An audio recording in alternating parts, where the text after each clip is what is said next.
Travis Wesley was having the worst day ever. After all, it's not every day that your beautiful wife of 23 years announces that she's going out with other men, starting this evening. Travis sat silently at the kitchen table, his hand wrapped around a glass of monkey shoulder scotch.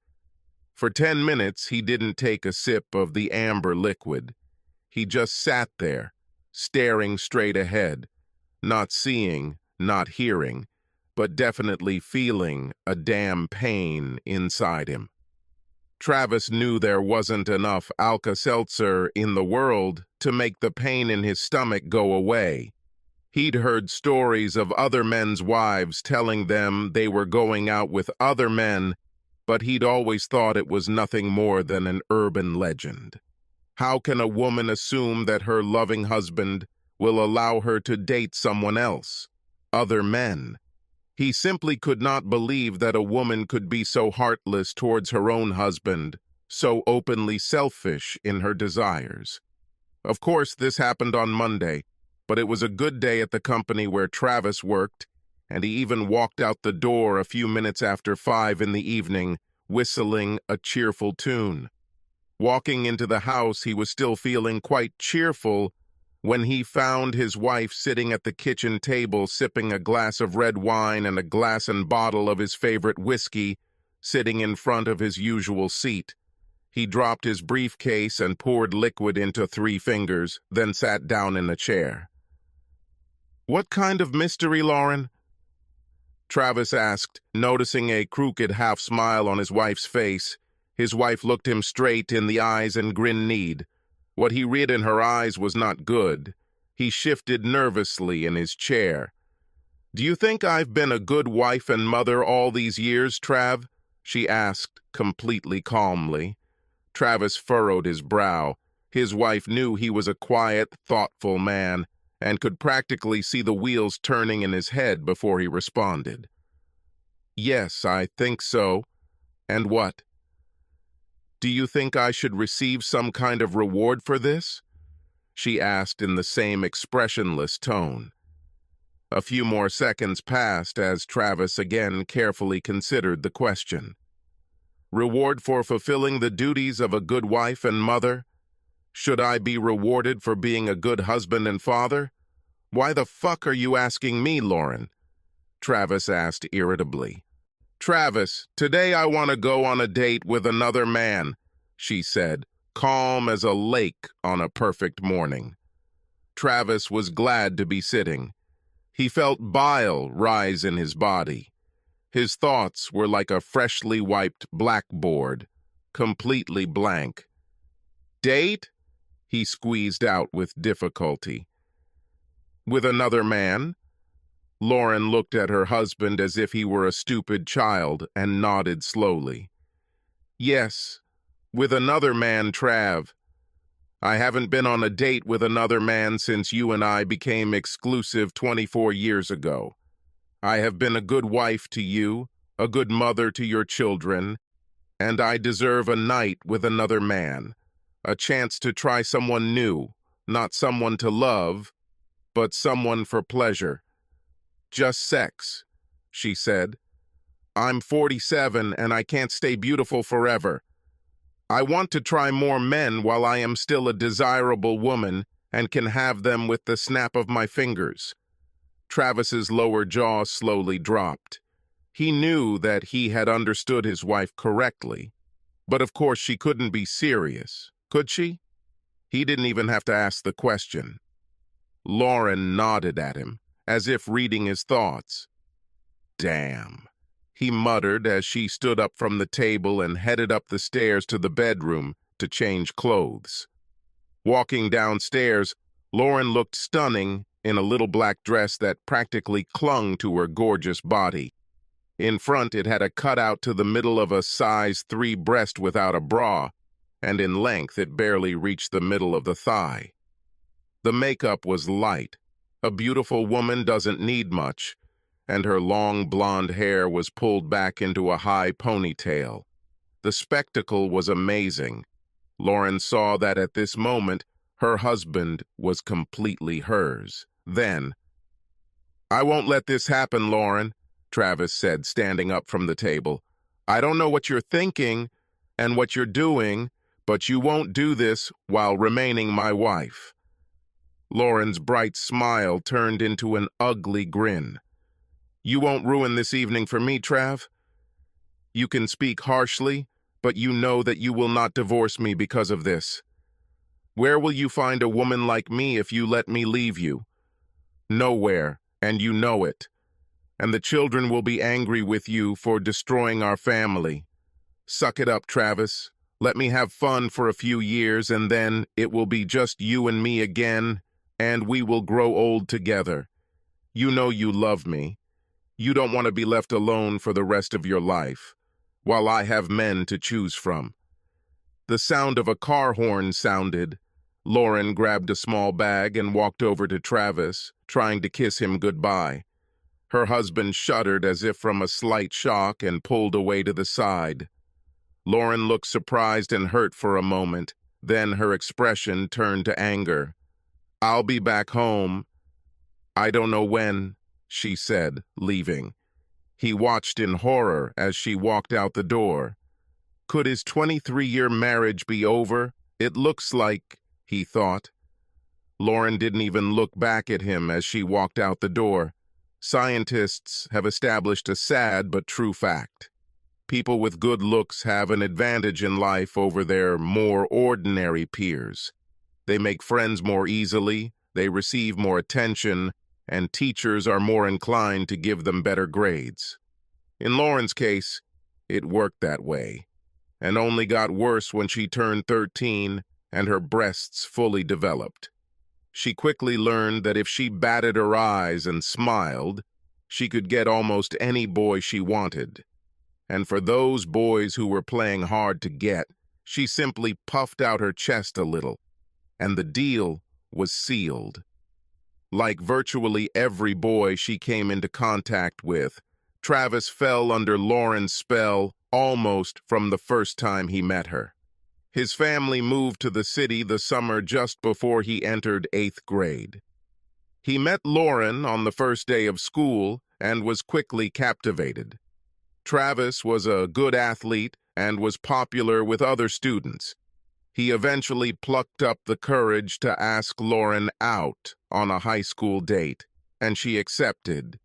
They became a couple and lasted until the first weeks of their junior year at the local high school, when Lauren dumped the young man in favor of Landon Estes Jr., who was a starter on the school's football team.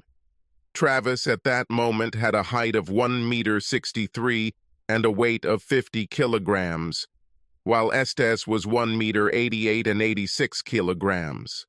Although his feelings were hurt, Travis accepted his fate. He knew Lauren was out of his league in terms of looks.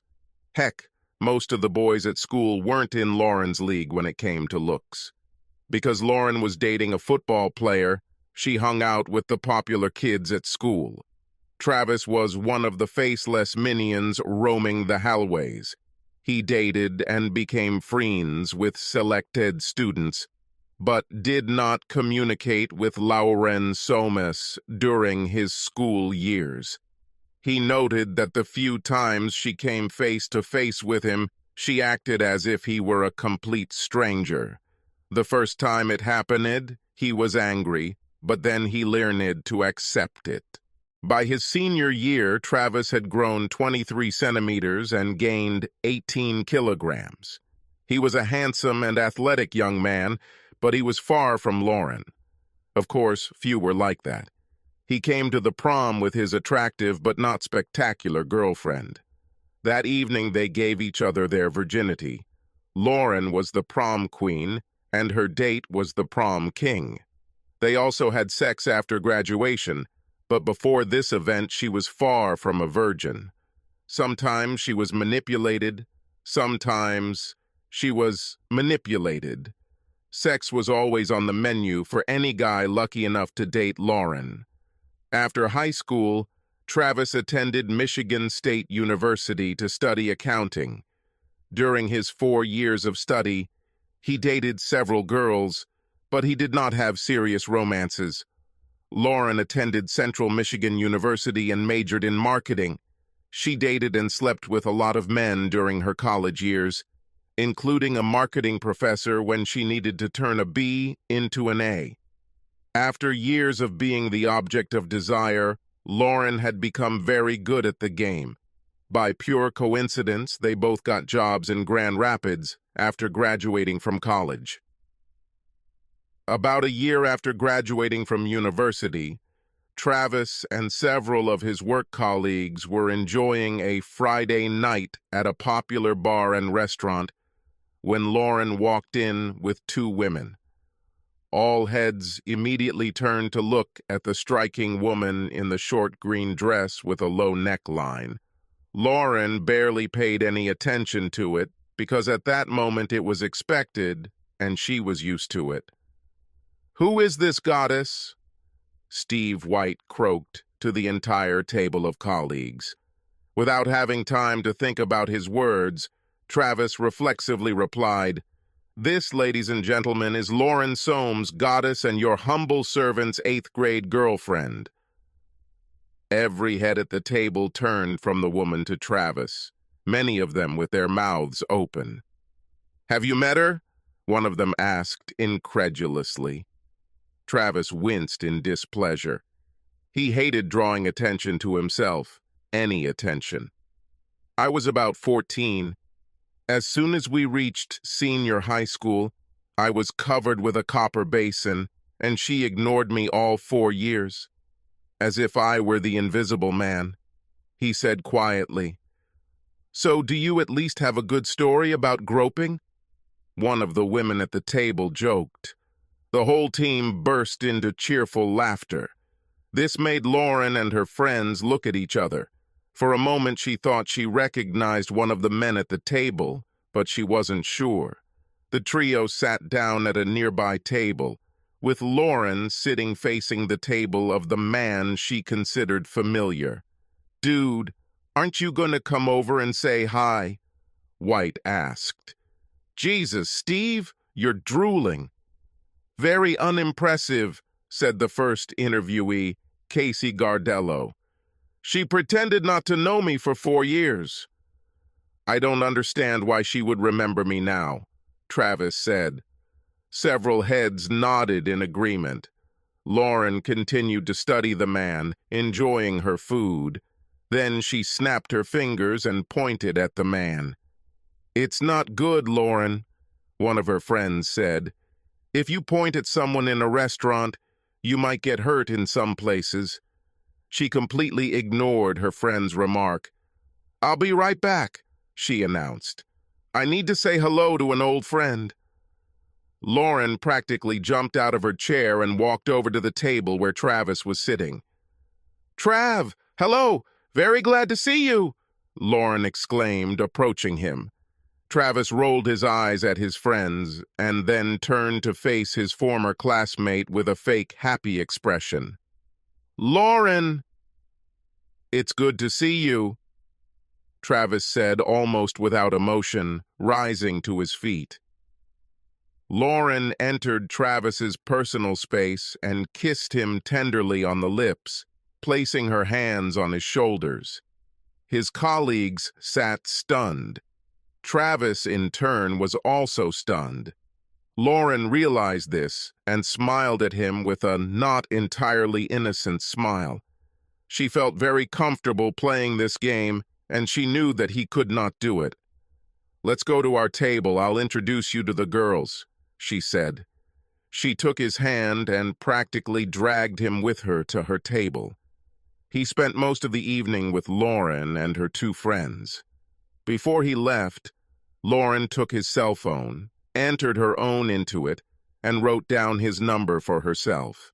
Lauren was more than intrigued that Travis seemed to be indifferent to her. This had never happened to her before. He was polite in the restaurant, but spent as much time talking with her two friends as he did with her. During the evening, she kissed him on the lips several times, but he never kissed back.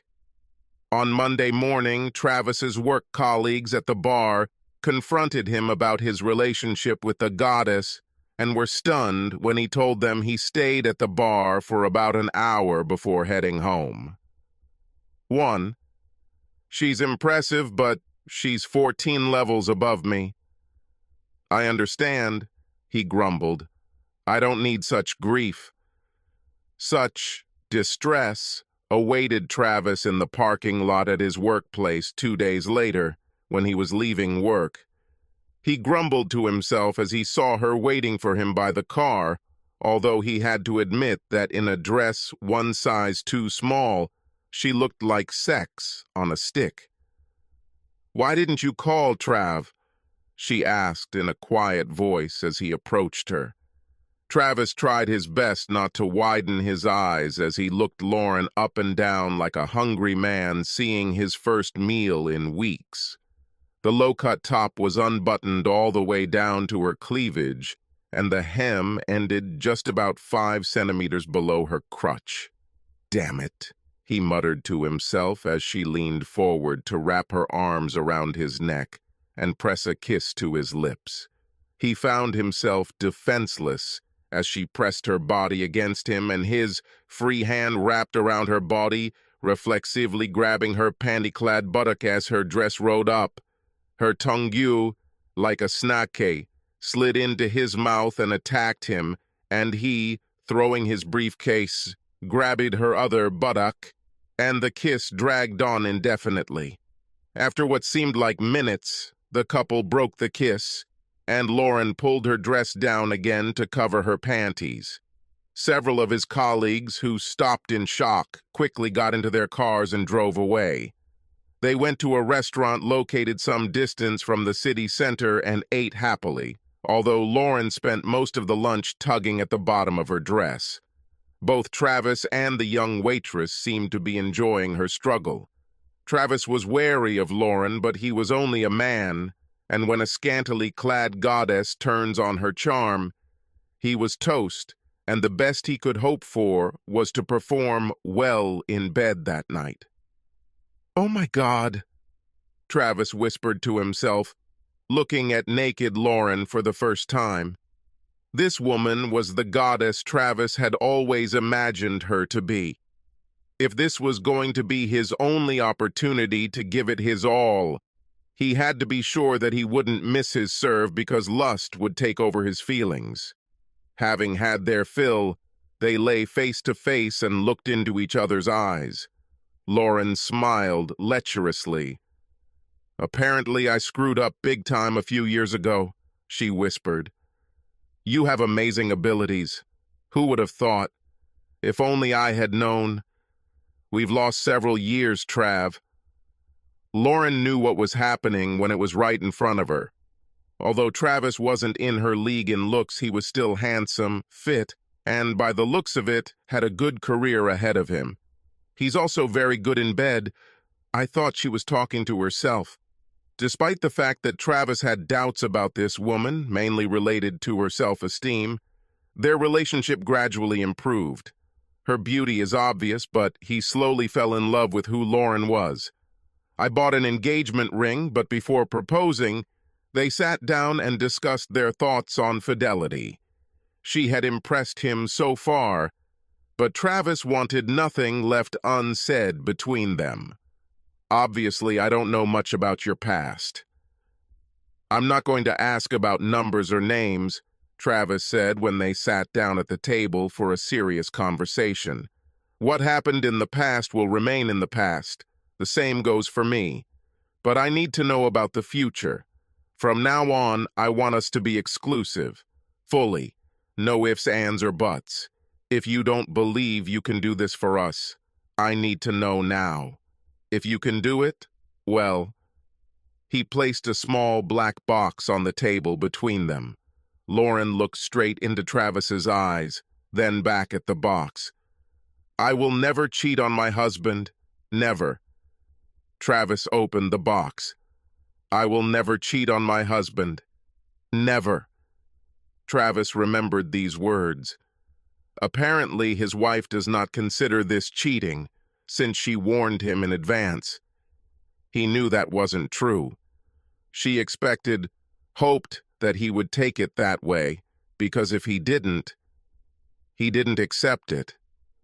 Travis knew that Lauren had had many opportunities to cheat over the years, and as far as he could tell, she had rejected all of them, like a good wife should. She was a 10, a 12, and he considered himself a 6 at best.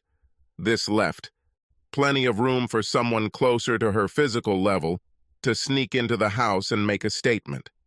Assuming that she did not have an affair that he did not know about, then she lived for 23 years as a real wife. Travis knew he should be grateful for these years, but he wasn't. When he said, "I love you," he wanted it to be forever and not a measly 23 years. In fact, not a week went by without Lauren receiving proposals from someone, not just men. She knew that she was not just beautiful. She is amazing, a rare goddess among simply beautiful women. When God created his wife, he had an exceptional day, Travis always said. At first, Lauren told Travis about it every time she was picked on, trying to be completely transparent. However, after a few years, Travis said that he trusted her enough that she didn't need to tell him everything. The only time he would want to know that she was being pestered is if the pester did not accept her first refusal. Then he will take the necessary steps to send the offender away. Travis, on the other hand, was rarely approached by women. This was partly due to the fact that he used his wedding ring almost as a shield. Within minutes of meeting the woman, Travis spoke in glowing terms about his wife and children, which usually extinguished any sparks that might have flared. He didn't even realize what he was doing, and most women shut down before they even had a chance to flirt. Lauren had no idea that her husband was turning off potential flirts, or worse. The almost fairy tale marriage lasted 22 years before Rosa Esposito entered the proverbial Garden of Eden, or rather came to work at the same public relations firm as Lauren. In the words of a Bob Seger song, she was a dark-haired beauty with big brown eyes and big breasts. Men were attracted like a strong magnet attracts metal. In any other office, she would have been an alpha female, but at Superior Solutions she became, at best, a faithful assistant to the sexiest woman on the planet. 42-year-old Rose had been married for 15 years. But, according to her own words, she was not a fan of it. She had several affairs with her husband's knowledge and several more without his knowledge. And she often shared stories of her adventures with Lauren. She was a very good storyteller, and in her stories, sex with most of her lovers seemed fantastic. "So you haven't tried anyone since you got married? You're just a rock woman, but I don't believe that you don't want this," Rose said one day at work during a coffee break. "Well, I'm not saying I'm not curious, but I would never cheat on Travis," Lauren said. In recent months, Lauren has noticed that she doesn't feel like she gets as much attention from men in bars and restaurants as she used to. More than once, she noticed that the looks that were previously directed at her were received by younger women and began to doubt her abilities to visually attract. "Let's play the what-if game. What if hubby lets you try?" "What then?" asked Rose. Lauren's face showed that she had never thought about such a scenario before. The wheels in her head were spinning madly. "I guess if I had permission, then it would be a completely different story," Lauren admitted with a mischievous grin. "Have you ever thought about asking permission?" asked Rose. "You know that everything worth having is worth asking." Lauren had never thought about this before. Her face lit up, then went dark. "He will never give me permission." "Never," Lauren said. "Should I do everything for you?" asked Rose. "Unspoken permission. Tell him, and then take what you want, regardless of his answer." Tell him that he loves you enough to let you do this, that you can get through this because it has nothing to do with love, that you love only him. Travis was awakened by the sound of a car approaching the house. Looking at his watch, he realized that it was a little after 3 o'clock in the morning. A glance at the bottle of Woodford Reserve showed that he had finished about half of it. "Great evening, huh?" he quipped to Lauren as she walked through the front door. Travis looked closely at the cliché his wife had become. Her hair was combed but tousled. Her makeup was missing. Her clothes looked rumpled. She didn't look remorseful, but smug. "I could say the same to you," she hissed.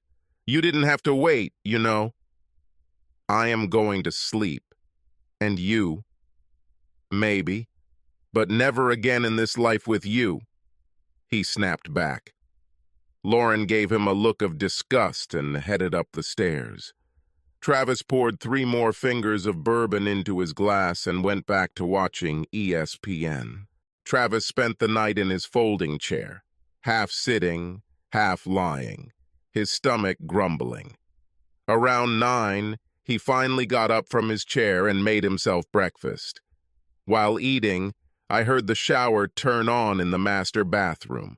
Under normal circumstances, Travis might have expected his wife to come downstairs in a robe and with her hair wrapped in a towel. This morning, she didn't come down for about an hour, and when she came down, her hair was dried. She was dressed and made up, looking impeccable as always.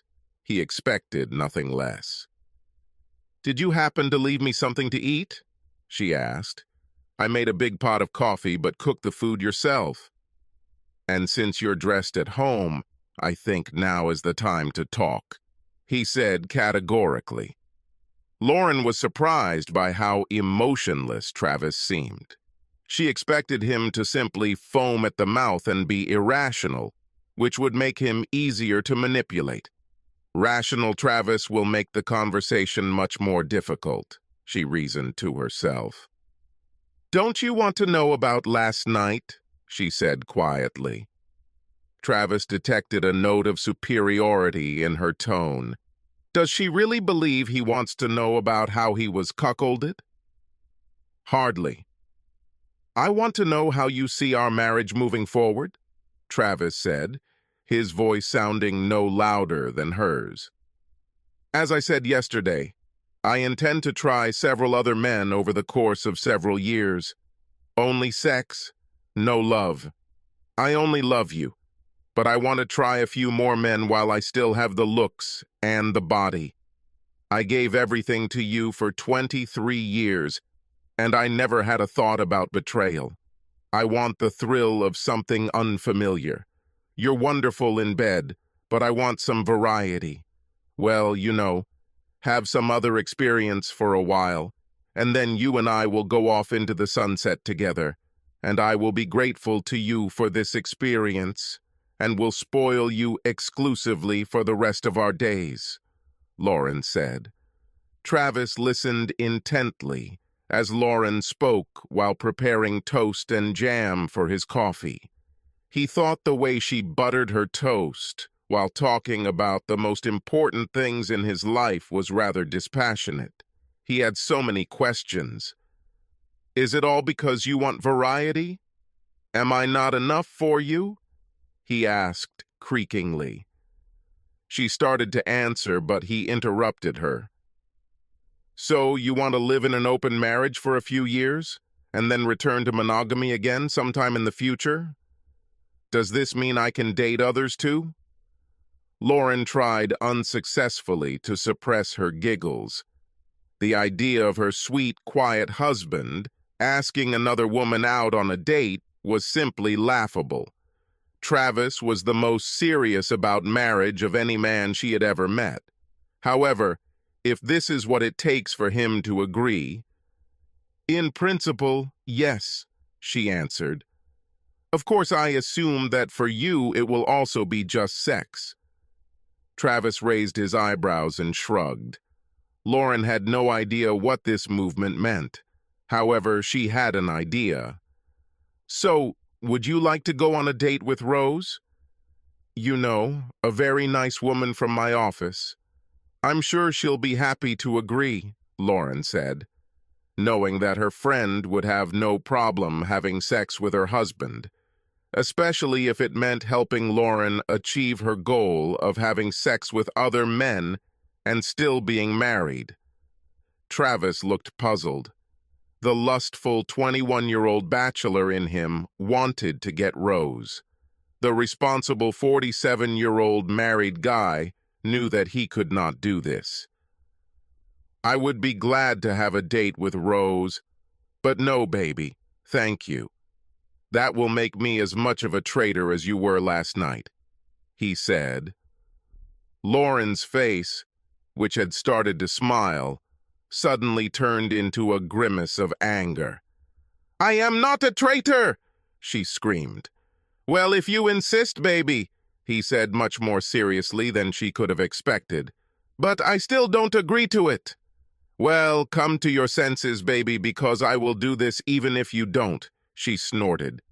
On Monday morning, at about 11 o'clock, Rose came into Lauren's office and saw that she did not look happy. To hell with this bigot and the horse he came on, Lauren hissed, closing the office door behind Rose. Damn it, he even refused to date you. Rose frowned. I didn't know I was on the menu, but to hell with it.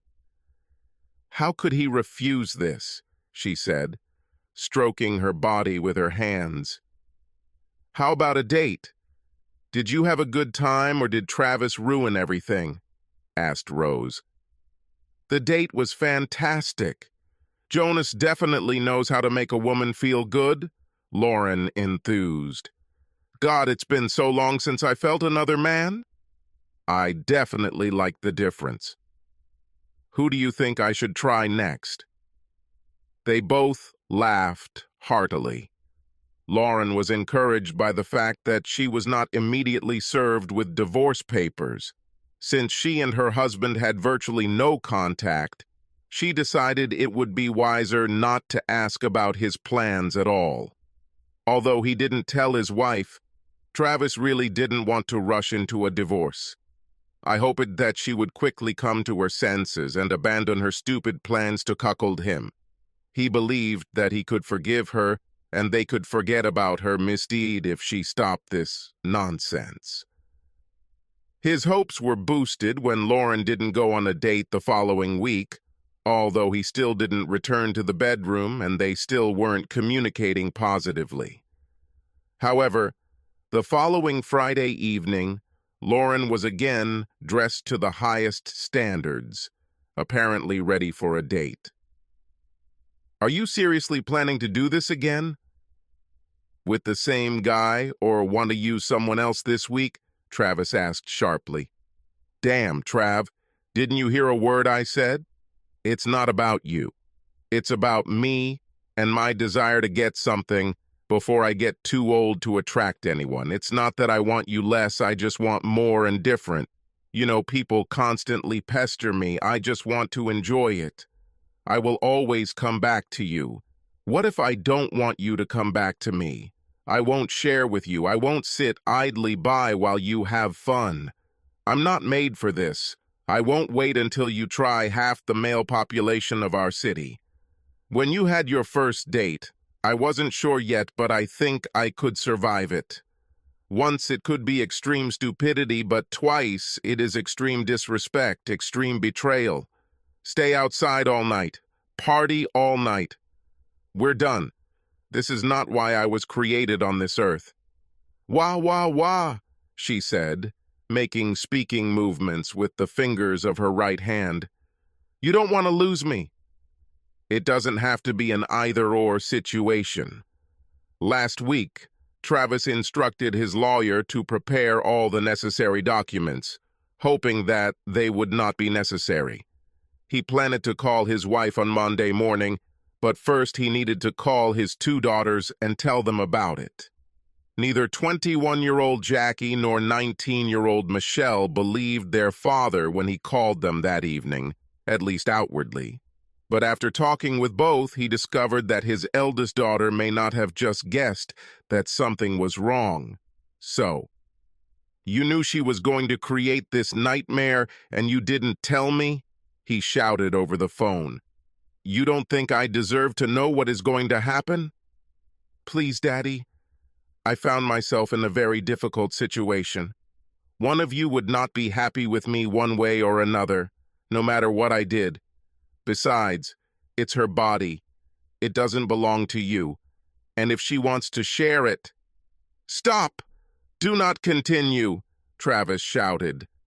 I understand that she put you between us, but don't tell me that she can do whatever she wants, whenever she wants, because this body is hers.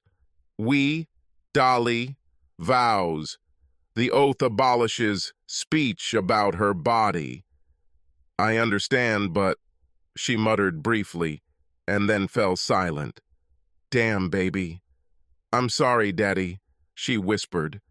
When Lauren walked through the door at 2 a.m, Travis was nowhere to be seen. Even though she arrived an hour earlier than her previous date, she looked a little more shabby. Gabriel Esposito was a large, strong man with great physical strength, perhaps the strongest Lauren had ever encountered in bed. By the end of the evening, she could hardly move. She knew that by tomorrow, she would most likely have a couple of bruises from his grip. Overall, it was a great night, she thought. She could enjoy Gabriel another time. Lauren was shocked and embarrassed when she was handed divorce papers at her office on Monday morning. She burst into tears and ran to the ladies' room.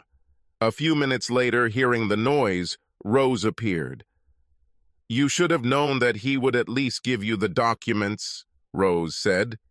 You really hurt him, baby. This is his way of hurting you back. An eye for an eye. Men are such children. He's trying to get you to force things. He won't give up his 23-year marriage and half his belongings. Give him a week to be alone, and he'll come crawling back. Straightening up, Lauren returned to her desk, picked up her phone, and immediately dialed her husband's number. How could you do this to me? In the office, in front of everyone. I know you're hurting, but I deserve better, Trav, she practically screamed into the phone. After 23 years, don't I deserve something better than you unilaterally deciding to open our marriage? If I'm not right for you, couldn't you have just warned me in advance, and we could have parted ways like civilized people? Travis said. I don't want civility. I don't want to get a divorce. I still love you. You still love me, she wailed. I still love you, but every time you have sex with someone else, that love diminishes, he growled. My love is not a bottomless well. Like you, I always thought this was true. Who knows? Maybe we were both wrong. Lauren fought for a divorce. Her lawyer requested and received marriage counseling, although Travis was adamantly opposed. Lauren smiled and Travis frowned as they were ushered into the consultant's inner sanctum and found Lillian Camacho sitting in one of the chairs at the consultant's desk.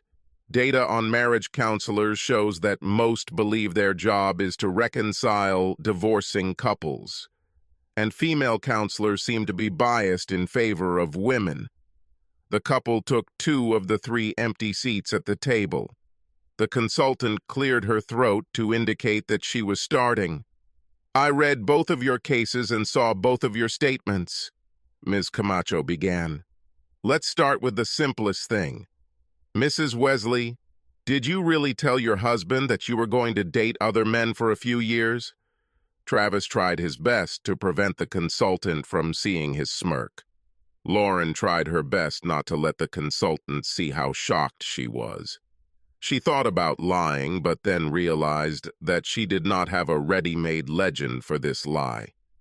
Yes, I told him about it, she answered quietly. That's what I want. Don't need him to do for me. this won't affect our marriage. Well, I think we'll end here, said the consultant. Sorry to waste your time, Mrs. Weasley. I'll talk to the judge and end this farce. But, but, Lauren began to stutter. Honey, if you thought for even a minute that what you did to your husband would work with me, then you are crazy. You should be ashamed of yourself, but obviously you don't have an ounce of shame. Frankly, you disgust me, Miss Komako said. Over the next month, Lauren called and texted Travis several times a day as he rented a small apartment near his home. He did not answer calls or text messages. Then she turned to their daughters for help, who called several times. Dad, you know you still love her? If she stopped dating other men, would you give her another chance? Michelle asked during one of these calls. So she still continues to do this, even after I served her? Travis asked in a trembling voice. He received only silence in response. That was all the answer he needed. Michelle didn't call again and didn't ask him to try again. Travis was surprised by how quickly word of his impending divorce spread, especially among single women. Several women at his work expressed their condolences over his marital problems, as did several women who were friends of both him and his wife. He was smart enough to realize that not all of their condolences were altruistic. Connie Myong, his wife's longtime friend, called to express her regret about what was going on in Travis's life. She almost directly offered him a shoulder to cry on, and not just a shoulder. Travis was shocked that his wife's close friend was hitting on him so openly. In all the years of acquaintance, the divorced woman never even cast a sidelong glance at him. I would never pursue a friend's husband. It's just wrong, she told him. But now that you are a free man, the rules are different. I'm letting you know that I'm interested in you. Shocked, I'm flattered. But I'm not a free man yet, Connie, and I won't date until the divorce is final. I know I'm being stupid, but I won't cheat, Travis said. You're such a Boy Scout, Trav. This is one of the things I like about you. I always liked it. Can you at least set me up on a date when you're free? Connie asked. Of course, Travis said, but I don't want to come between you and Lauren. You've been friends for many years. I appreciate your sensitivity, but just because it's stupid doesn't mean I should miss out on a good person. I wouldn't even think twice if you were just some guy I didn't know and we just met, Connie said. Maybe I'll call you when I take off the leash? Travis joked. Connie was an Asian beauty, 5 feet tall, with a toned body and waist-length black hair, which was one of the main assets in Travis's eyes.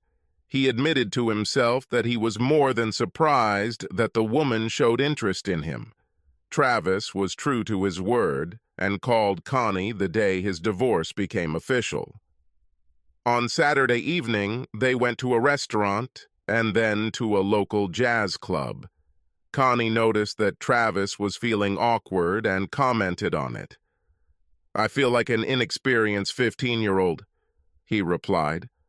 I haven't been on a date with another woman in over 26 years. Don't tell me the condom in your wallet is the same one you had on your last date before Lauren, she joked. Should I have had a condom? Crap, I didn't even think about it. Well, I'm a noob, Travis replied. At the end of the evening, Connie kissed Travis tenderly on the lips. They both felt good after the date, and he promised to call again.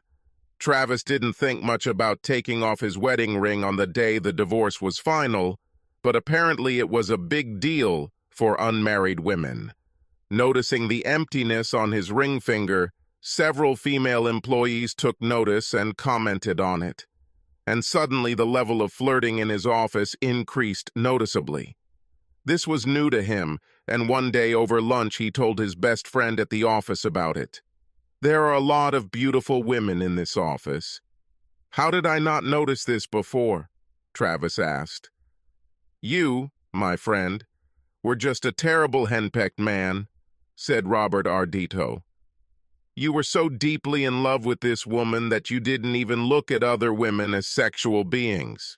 I mean, she is a beautiful woman, no doubt, but you let her put your courage in her purse. And maybe that was part of the problem. She is constantly being tested. It has value. And you were so trained, such a vibration emanated from you, that not a single woman even looked at you. In the first month after the divorce, Travis went on 4 dates, 2 of them with Connie. He hadn't yet managed to sleep with any of the 3 women he dated, but that wasn't his goal. In the second month, he was just as in demand and slept with 2 women. Travis's daughters, who have been in contact with their mother more than their father in recent months, have heard her constantly assert that while she can have virtually any man with just a snap of her fingers, their father is an ordinary man in his 40s who finds it difficult to even find a mate, not to mention a permanent girlfriend. They began to feel sorry for their father, and one Saturday morning, about 2 months after the divorce, they went to his apartment together unannounced. Travis was unhappy that he was woken up at 8:36, especially since he had entertained his companion until late the night before. Sonia, a busty 25-year-old girl, was the daughter of a friend who needed a reliable gentleman for her wedding celebration. The evening went so well that the couple decided to end it at Travis's apartment. At that moment, she was sleeping in his bed when he opened the door in a robe. "What?" he asked, throwing open the door, and saw the smiling faces of his daughters, who were holding bags of bagels, smoked salmon, and cream cheese. "Hello, Father. Could your 2 beloved daughters come over for breakfast?" Jackie said as the couple entered the house. Travis kissed them both on the cheek and led them to the kitchen table where they emptied the bags they had brought with them. They were just putting away the bagels when Sonia came out of the bedroom wearing one of Travis's white shirts, half-buttoned, and probably not wearing anything else. "Sorry. I didn't know you were expecting guests, baby," Sonia said. "Mom said that you are your own boss." Both girls blushed as Sonia poured herself some coffee. No, Sonia. These are my daughters, Jackie and Michelle," he said, pointing to his daughter with the appropriate name. "We went to have breakfast. Bagel with salmon?" Sonia giggled, causing her large, braless breasts to jiggle under her shirt. She brushed her thigh against Travis's arm and sank into the chair next to him. The 4 of them engaged in normal small talk for a while until Jackie asked if Travis had spoken to Lauren lately. He frowned for the first time in days. Until this moment, he had believed that it was almost impossible to get upset when being around Sonia, although she was a little hard for his 48-year-old body. "I have to tell you, Dad, we thought you were already missing Mom," Michelle said. "We know that she misses you, but I thought that when I was gone, she would live her life to the fullest. I know that I was an anchor for her, though she was hanging out with them 2 at a time in our old bed." "Dad!" Jackie exclaimed while Sonia giggled and Michelle frowned. "She's not a lecher, you know." "Really? Think about this for a second. How many different guys has she had sex with since we broke up? And those 2 that I knew about before I left?" Both girls blushed and lowered their heads. "Wow. If it's 2 guys a month for, what? 10 months. That's 20 different guys. With 3 guys a month, 30. For me, there are a lot of guys," said Sonia. "If looks could kill, Travis' daughters would have Sonia in her grave in a matter of seconds." She was well aware of this fact. "Hey, don't blame me if a woman can't keep her legs closed," Sonia said. "Children, children, let's not ruin my good weekend," Travis said. "Sorry," all three young women muttered at the same time. "So, you are a couple?" Jackie asked Sonia quietly. "You don't look older than me." "Your dad said that we are the same age, but don't worry, I'm not going to ever become your stepmother. We're just friends. He's a great guy. He was my date at the wedding reception last night, and he's kind of a hottie. Did I mention that he's also a great guy? Well, we have to agree that he's a great guy, although we know he can be a bit of an asshole from time to time," Jackie said. "And yeah, he's kind of hot, for a guy who's old enough to be your dad." It was Sonia's turn to blush. Travis blushed too. "Hey, baby, remember that we have lunch with the newlyweds' families at the hotel at noon? I need to take a shower and grab some clothes from my apartment before we go," Sonia said. Both daughters rolled their eyes at their father. "Mom, she's my age," Jackie told her mother over lunch a few weeks later. And it didn't look like a one-off. They spent quite a long time together. They enjoyed each other's company. "I don't think he'll crawl to you soon, Mom." "No, you just caught him on a lucky day. He was probably helping a friend's child and got lucky. She is probably a girl of easy virtue who will have sex with anyone.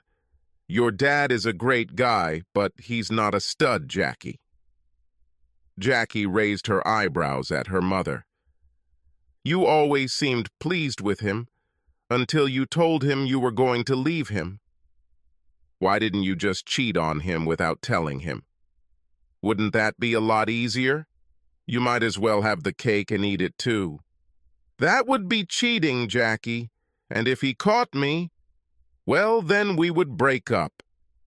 Having told him about this, I didn't cheat, and was sure that he would give me what I wanted when he realized what exactly he would lose.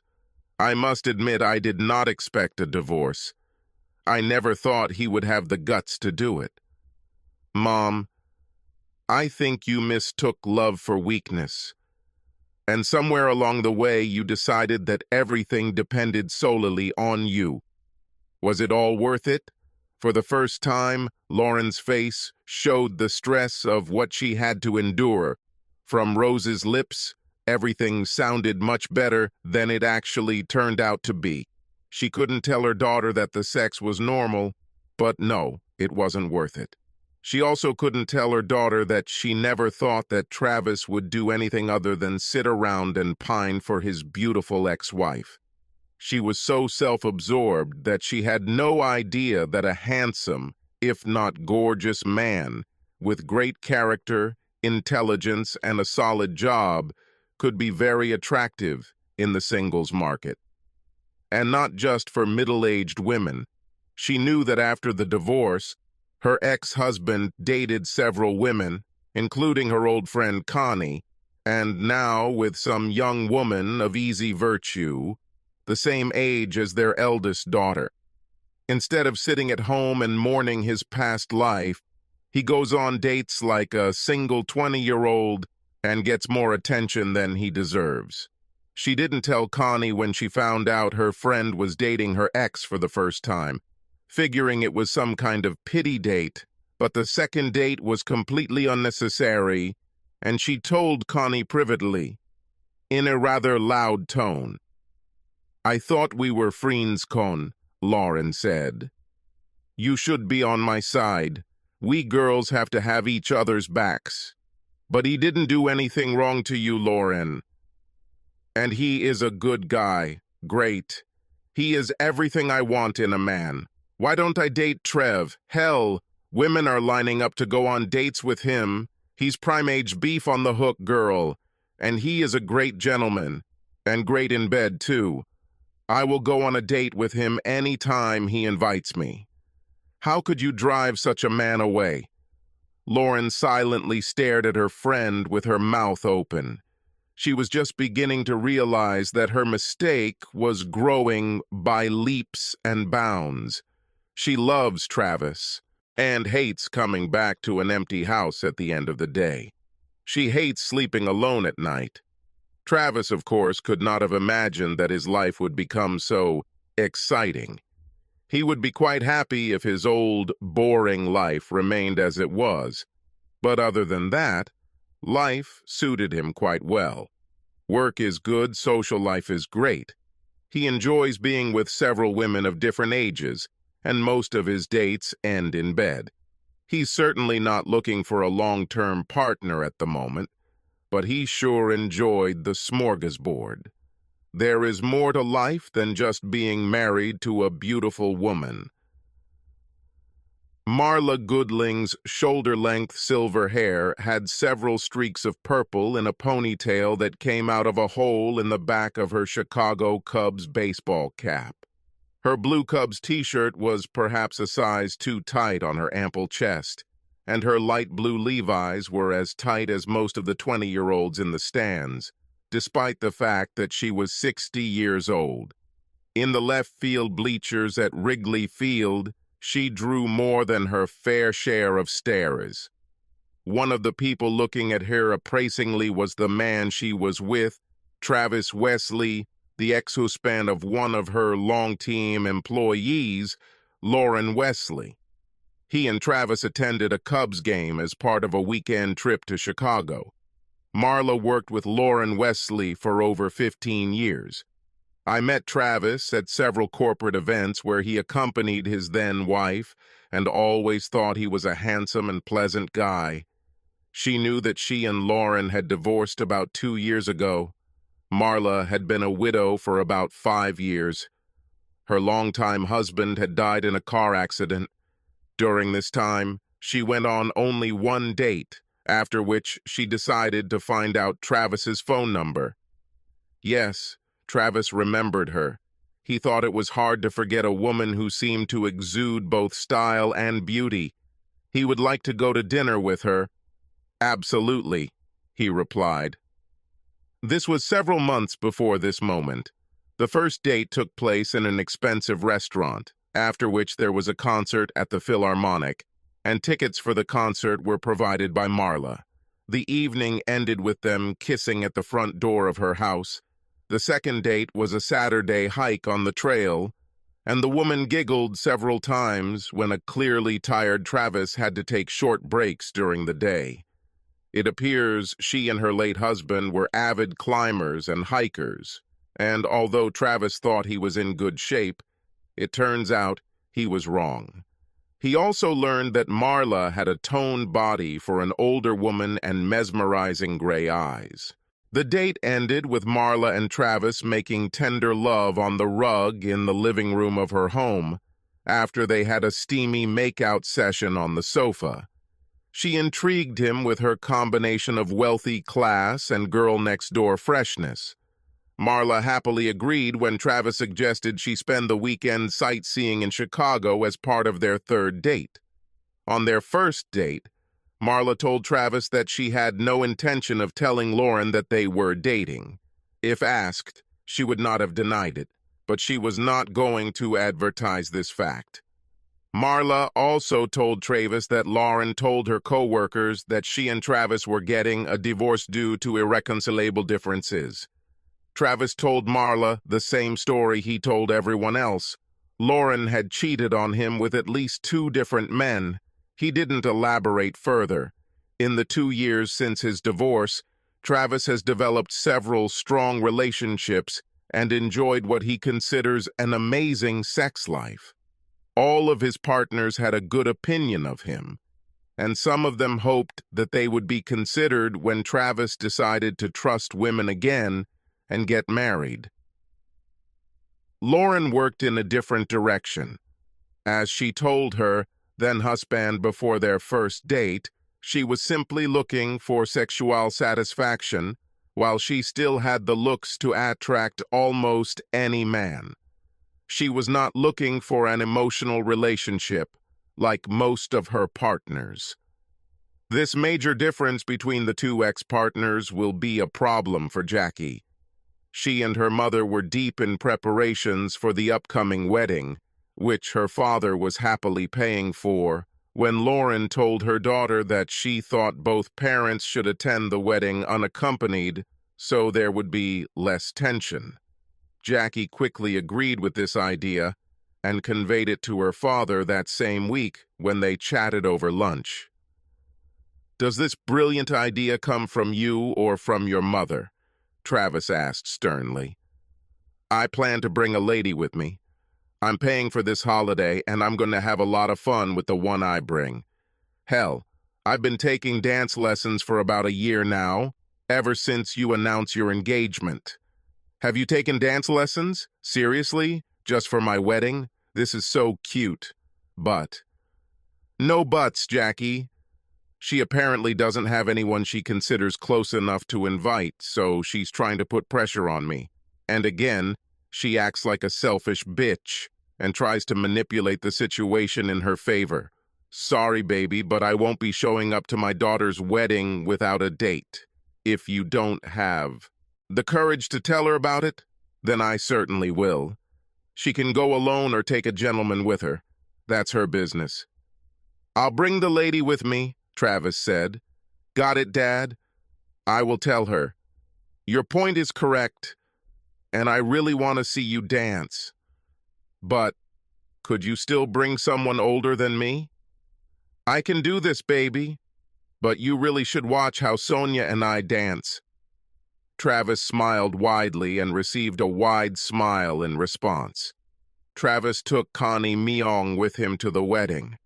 Travis thinks she looks great in the sea green dress she bought and he paid for. They quarreled because he bought this dress. Travis explained to the woman that since he was the father of the bride and would be wearing a tuxedo, she needed a new dress, which he would be happy to buy. "And yes, I understand that it also requires shoes," he told her with a wide smile on his face.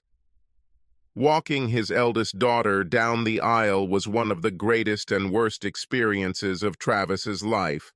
All the other fathers who had told Travis it would happen had hit the mark, he noted to himself. Still, it was a wonderful day, he had to admit. He, Connie, and his children had fun and danced until late at night. The only moment that caused discord on this day was the appearance of his ex-wife with her own gentleman. Not that Travis cared, but the guy spent most of the first part of the wedding smirking at Travis, and then most of the second part staring and groping several women like an obnoxious drunk, at least until Jackie asked for her mother to remove the guest. Lauren, clearly embarrassed, apologized profusely, and quickly ushered the man out the door. Before leaving with her date, Lauren still took the time to follow Connie into the women's restroom.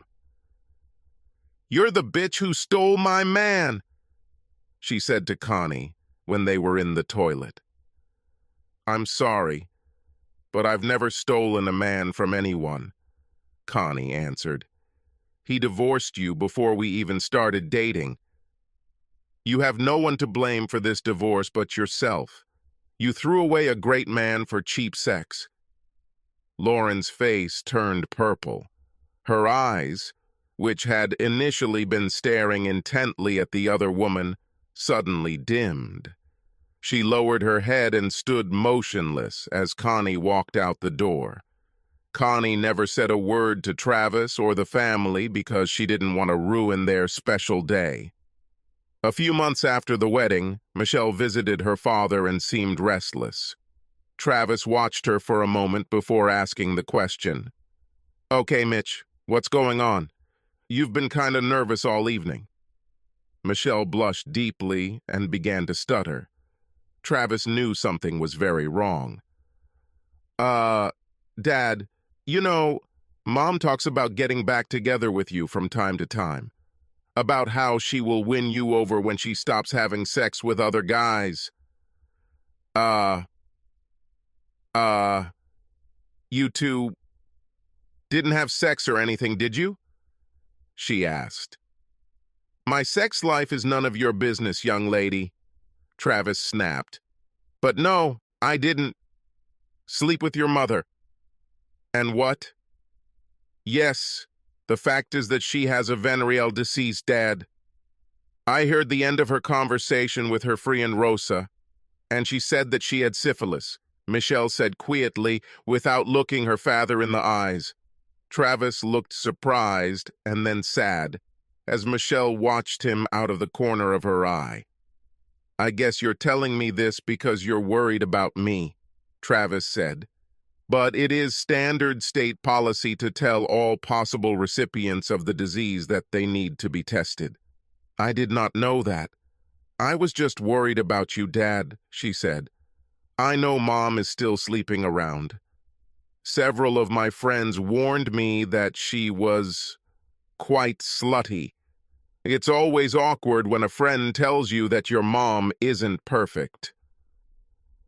A few days later, Travis received an unpleasant call from Marla. He immediately realized that she was worried about the same things as Michelle, although she obviously also had concerns about her own health. If you're wondering if I slept with my ex, the answer is not just no, but hell no, Travis said. Believe me, Marla, I understand your concern. But I can't help the fact that my ex is a scandal. The scandal is the nicest thing I've heard about her in a long time, Marla said. In recent months, her active activities outside the home have become the subject of gossip on the sidelines. It seems like the longer she's single, the more she loses her guard. Lauren used her STD as a starting point in her plan to get Travis back. She was satisfied that she had had enough men to last her for the rest of her life, and 6 months after the doctor said she was cured, she began a plan to get Travis back. She was still slightly resentful of Travis for divorcing her the first time, which was not her original plan. She believed that her then-husband would never dare to divorce a woman like her, knowing that the likelihood that he could find another in her class was small. This plan might have worked if other women had not started hunting Travis. Lauren had no doubt that she was a treasure. She didn't expect Travis to be as attracted to other women. I know he's a great guy, but can't these women see that he's nowhere near my level of sexuality? She said to Rose one day, as both women sipped margaritas at the bar, awaiting their dates for the evening. Rose pushed her friend to her current lifestyle.